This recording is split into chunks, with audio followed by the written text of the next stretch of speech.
The Jordan Show on YouTube. A ver, todos hemos visto esas fotos espectaculares de Yosemite, ¿no? Bueno, pues ese paisaje tan increíble guarda un secreto helado. Es como una historia escrita en la misma roca, pero por un artista que pues ya desapareció hace muchísimo tiempo.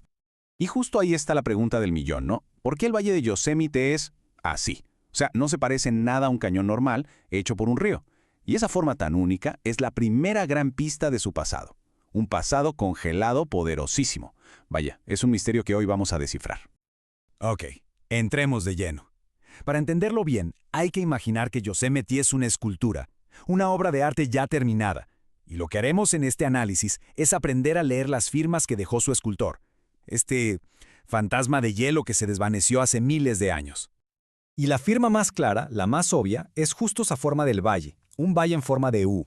Miren, un río corta la tierra y deja una forma de V, como si pasáramos un cuchillo.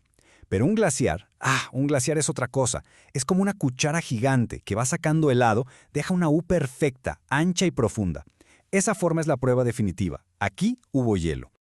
Y esto nos lleva a otra de sus maravillas. ¿Han visto las cascadas de Yosemite, como la famosa Bridal Veil Fall?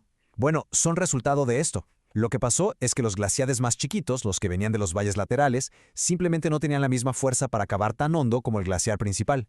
Así que cuando todo se derritió, sus valles quedaron, literal, colgando en el aire. Y de ahí caen esas cascadas espectaculares.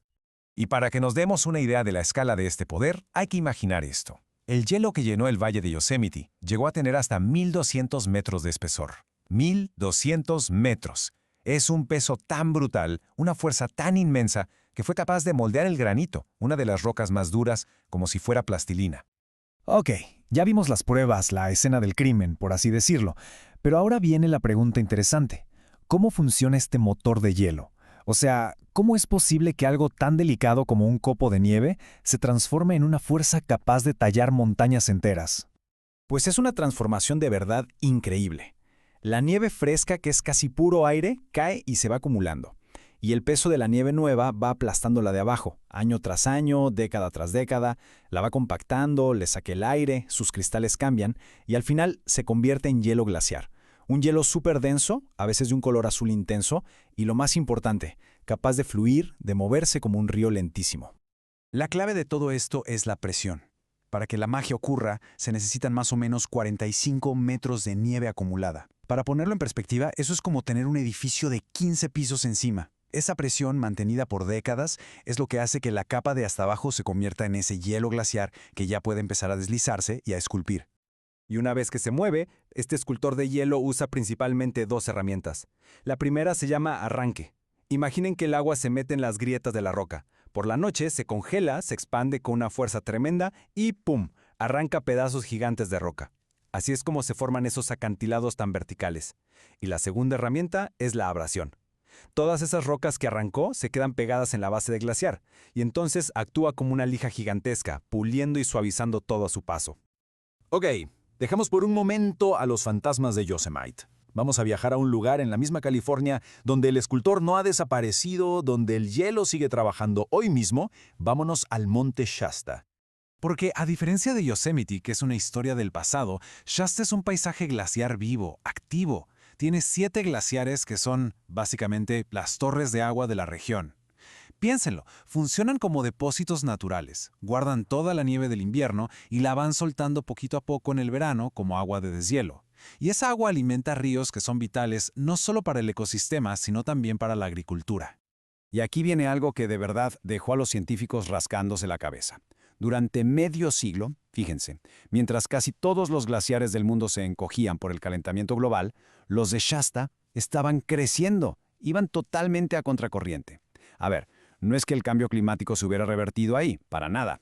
Fue una anomalía local, súper fascinante, probablemente por cambios en las corrientes del Pacífico que trajeron más nieve a esa montaña en particular. Pero claro, el caso de Shasta es una excepción, una muy interesante, pero una excepción. Para ver la realidad que está pasando en casi todo el planeta, tenemos que ir a un lugar que lleva el nombre de estas formaciones y donde, tristemente, el artista está muriendo a la vista de todos, el Parque Nacional de los Glaciares, en Montana. Y esta línea de tiempo, vaya, es que habla por sí sola. El parque pasó de tener cerca de 150 glaciares a mediados del siglo XIX a solo 26 en 2015. Es una desaparición brutal y a una velocidad que no se había visto antes. Y si nos enfocamos en un solo ejemplo, el glaciar Grinnell, que es de los más famosos, este gráfico nos muestra que perdió casi la mitad de su tamaño en menos de 50 años. Casi la mitad. Es una forma súper clara de ver qué tan rápido está pasando todo esto. Pero bueno, ¿y esto qué? ¿Por qué debería importarnos que se derrite el hielo? Pues porque los glaciares no son solo adornos en las montañas. Que desaparezcan significa menos agua en verano, y eso pone en riesgo la agricultura. Significa que los ríos se calientan, amenazando especies como las truchas que necesitan agua helada para vivir.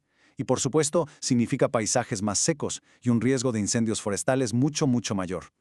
Y todo esto nos regresa al principio, ¿no? A reflexionar sobre esta relación entre el hielo, que al final es temporal, y el paisaje que crea, que es pues casi permanente. Porque aunque estemos perdiendo a los glaciares activos, su obra de arte, su obra maestra geológica, es permanente. Esos valles en forma de U, las cascadas colgantes, los picos afilados de Yosemite y de tantos otros lugares, son un legado que va a sobrevivir a sus creadores por miles de años. Y esto nos deja con una última reflexión. Los escultores se están desvaneciendo. Su escultura, sin embargo, permanece. La pregunta ahora es, ¿qué pasa con la obra de arte cuando los artistas que la crearon y la mantenían viva ya no están? ¿Cómo la cuidamos ahora?